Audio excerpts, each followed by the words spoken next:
Every good boy deserves fudge.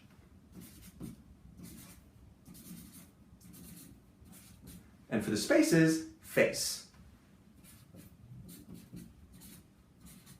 So this note is an E. Well, here we are at the end, back to our friend Happy Birthday. Not only can we, 1, make a good guess by reading the contour, 2, get the exact rhythm with our note names, but 3, we now know that the first note is a, remember that acronym? It's a G. And this last note is, remember that acronym? F-A-C-E?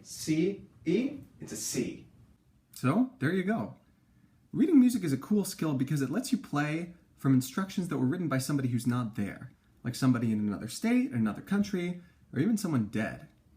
It lets everyone in a group play from the same instructions without a lot of instruction beforehand, and it lets you play something that you've never heard before, or, if you're lucky, that no one has ever heard before. If you're into this stuff and you want to learn more, check out time signatures, key signatures, accidentals, half steps versus whole steps, and dynamics. Thanks for watching, and happy reading.